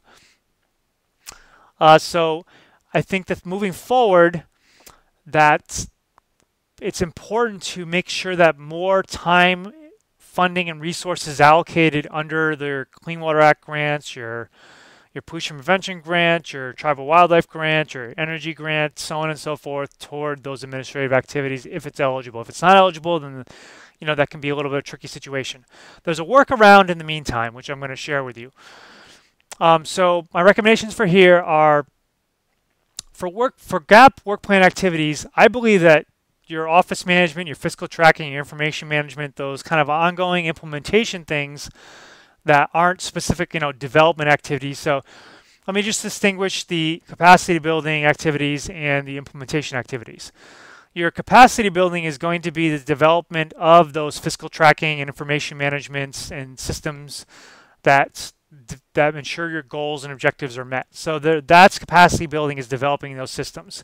Developing those systems for all environmental programs, even the non-GAP ones that you are not necessarily administering under that current GAP grant, that's an eligible activity because that's developing your capacity to manage all your environmental programs more effectively.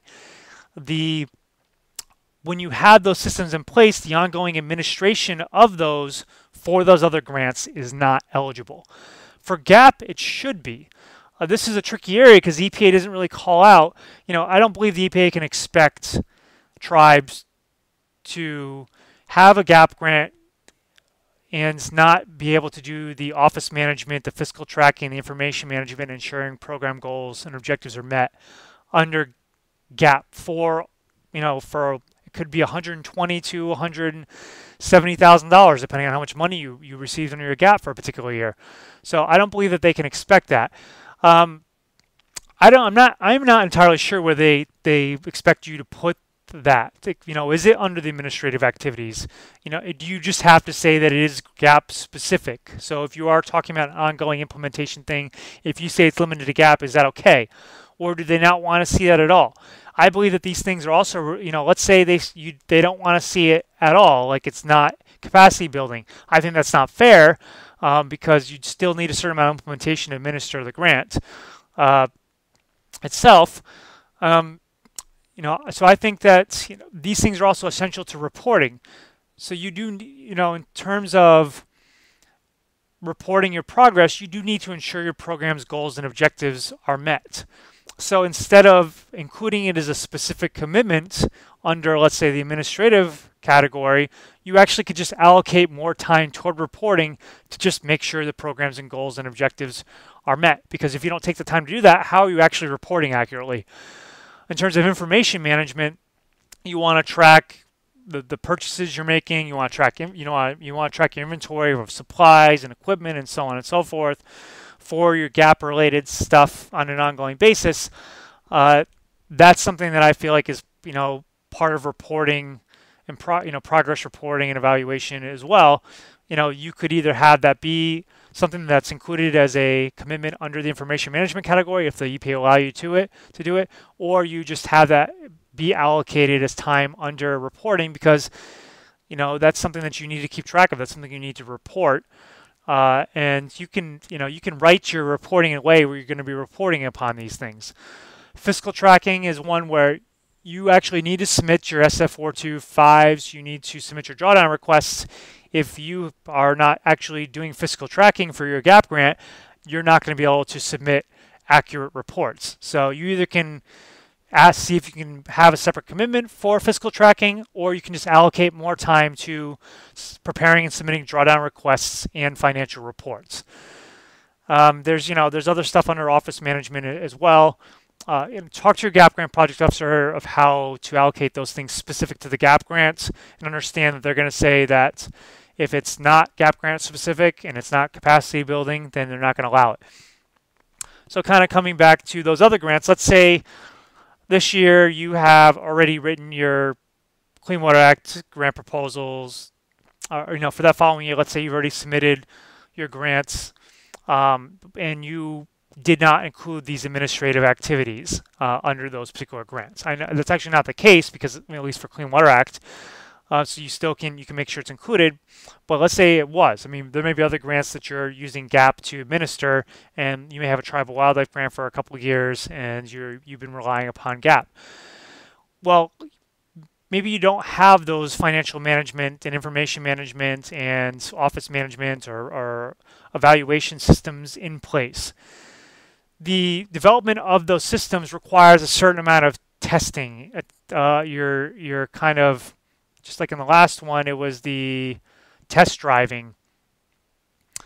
So I think it's justifiable to say that developing these programs and then test driving them is important. You need to understand how to most effectively administer the finances, the information, the performance, so on and so forth of your other grants. And you can't determine that without actually doing it.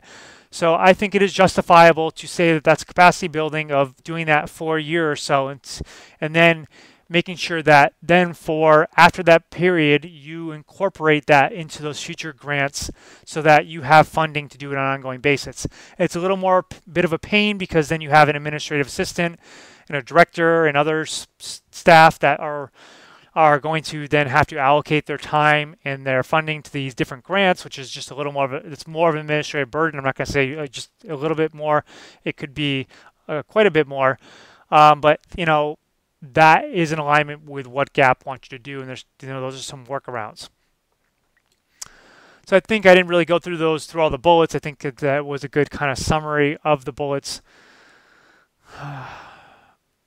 And you want to make sure you have sufficient work years and budget for that reporting, and just discuss your approach with your GAP grant project officer. I think that's key to this process. When you're going through that outline that I talked about of your components and commitments, this should be a conversation, or even when you're talking about your work plan, like this, these need to be in-depth conversations.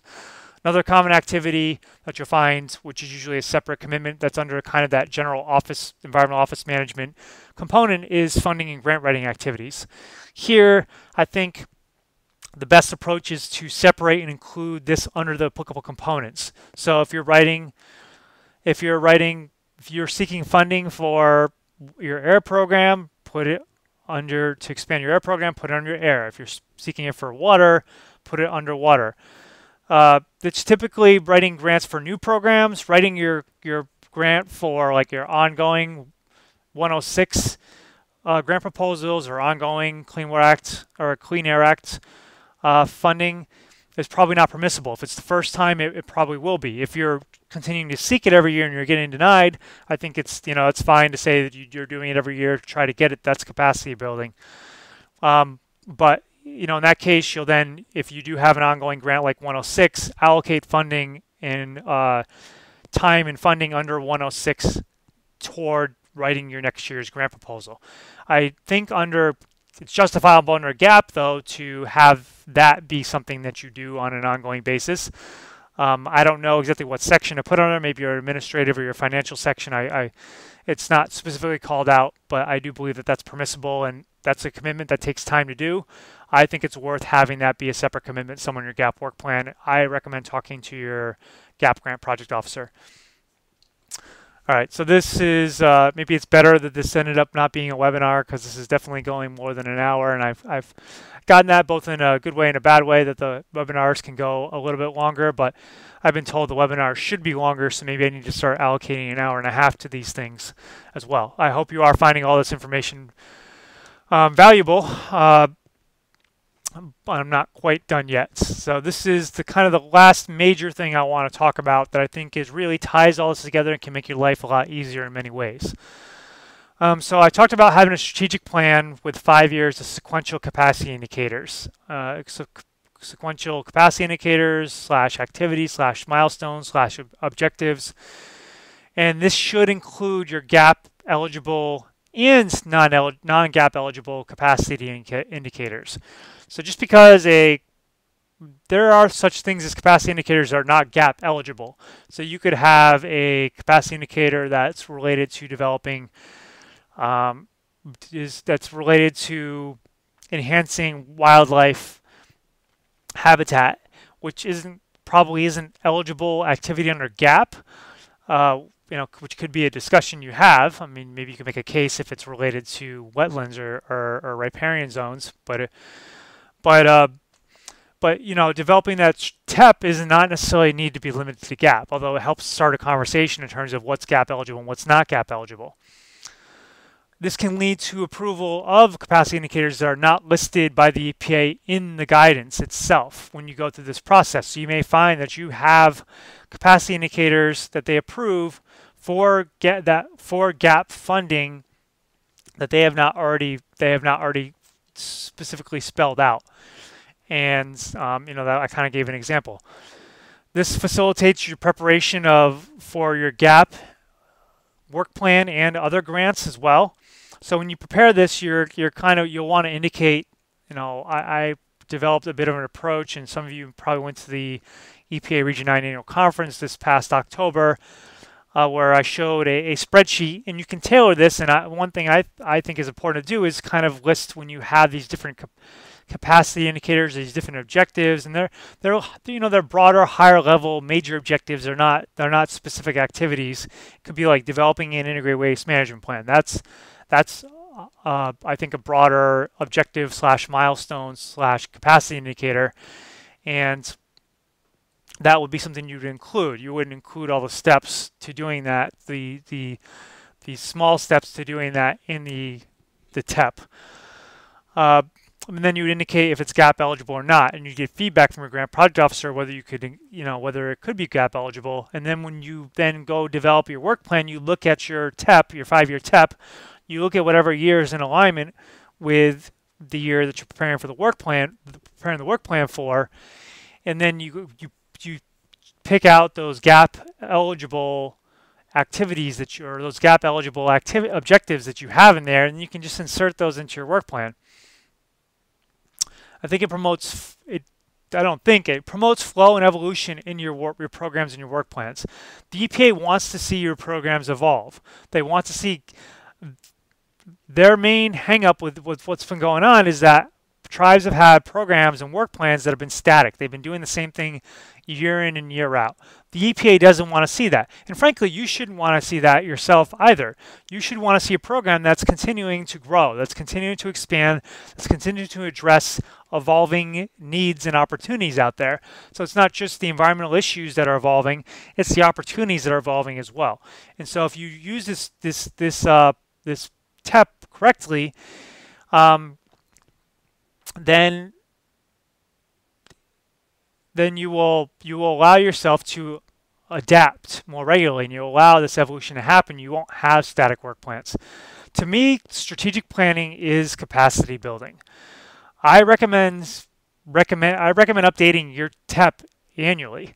I think that there's no more I mean, to me, it's the epitome of capacity building because it is laying the foundation for all the other capacity building that you're going to be doing. So I think I don't know exactly how the EPA feels about that. I'm not in a position anymore as a tribal employee to have these conversations with EPA directly on my own because they tend to be hesitant to speak to consultants directly. But I think the tribes can and should be making a strong case that updating the TEP in an annual basis is an essential part of capacity building, is an essential part of GAP and all of their environmental programs. So I think it's important to discuss how to incorporate it into your work plan and how to get the EPA to approve it across the board. So there's a lot of work that goes into developing the initial TEP, which is the 5-year thing. It might be like, you may do it on a fiscal year basis, you may do it on an annual basis. Let's say you do it on an annual basis. So you may, if you're developing a TEP next year, you would develop a TEP for, let's say, 2016 through 2020, 16, 17, 18, 19, 20. You would then update it the following year. You have your TEP broken out into different categories, which actually can be aligned with the GAP capacity indicator categories if you want. They don't necessarily have to be because it's the TEP itself is not limited to GAP eligible activities. And then you kind of update each area one time per year, and I'd stagger them. But you essentially will go through and update it because circumstances change. There'll be new issues, there'll be new opportunities, and then so you'll develop your TEP in 2015. It'll take a lot of work to do, but then in 2016 you start to implement and start to use your TEP. In 2016 you'll update it for the first time. So you'll update it by reviewing years 2017 through 2020, and then you'll add a year on the back end. And the years on the back ends are typically less detailed. But when you make them more detailed as they get closer, as you're doing that annual review, and it takes less time to do so. So it may take you a quarter to a half the time it took you to develop the TEP, but at the same time, it's actually helping to guide your program. It's going beyond just updating your strategic plan. It's helping your whole program stay on the same page. So while I think the main purpose of it is capacity building, it does serve a huge purpose in keeping everybody on the same page in the same direction and keeping those overall goals in mind. So I think you want to regularly use it to guide and communicate your environmental programs. Use it as a guide for yourself and for the tribe, but use it as a communication tool. So if you develop an area, for me, I developed areas that were focused on public relations and marketing. I think marketing public relations was important to the tribe. It was related to environmental programs and what we're doing. How do we communicate those things? How do we get the tribe to support those things, communicate to the outside world, which ends up making the tribe be more committed. If they start seeing the outside world recognizing the tribe for its accomplishments, then it tends to want to do more. But there may be categories like workforce development, but you'll have your air, your water, your waste. You may have a general category, and so it has some capacity building purposes that kind of go beyond what is currently spelled out in the standard TEP guidance. And I believe that this is the most important and productive thing you can do, but yet the one that's probably least done. It does require a consistent commitment, but I do think at the end of the day, at the end of the year, at the end of a career, it'll save you a significant amount of time and resources. It'll help you identify so many synergistic opportunities that can lead to just things that you're not going to be able to understand or encounter if you are developing a similar work plan every year, or you even develop a TEP that just you do it once every 5 years and it just sits on a shelf. So the process that I've developed is focused. It's actually spreadsheet based, and I try to help in facilitating this process and kind of developing that initial one. And I just like getting involved too because I like to think outside the box, and that's, the tribes that I've been working with on TEPs have typically hired me partially to facilitate this process and prepare the TEP for the first time, but partially to provide input on different ideas that they're not currently considering based on what I see them doing.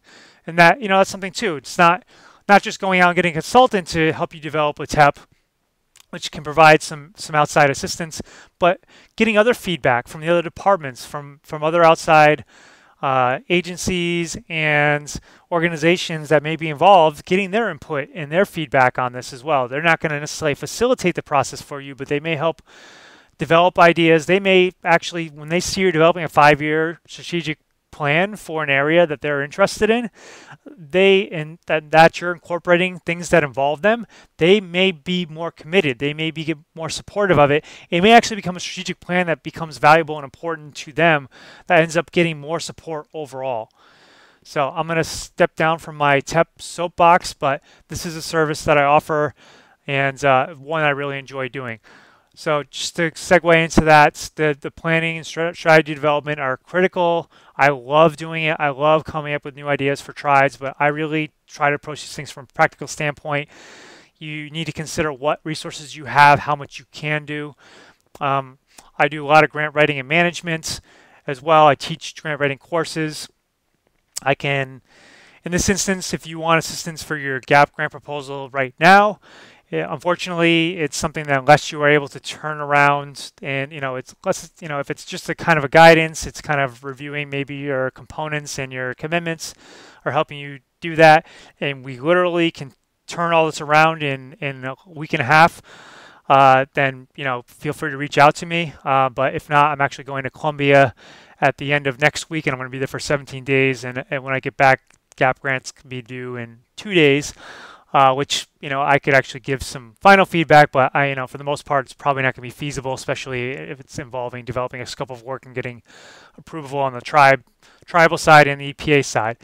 But, I do a lot of grant writing management, and that involves developing strategies and facilitating that process. And when I do grant writing management, I try to make it a training and learning experience. With all these things, I actually try to help develop the capacity of tribal staff in doing these things on their own. Like, I enjoy grant writing to a certain extent, but I don't necessarily want to be doing it all the time. I want to help raise the bar for all tribal environmental organizations and help link them. And at the same time, when I do these things, I develop templates that I then will offer a webinar and I'll make it available for free. And tribes I hope a lot of tribes have the ability to use those things effectively and don't necessarily need assistance.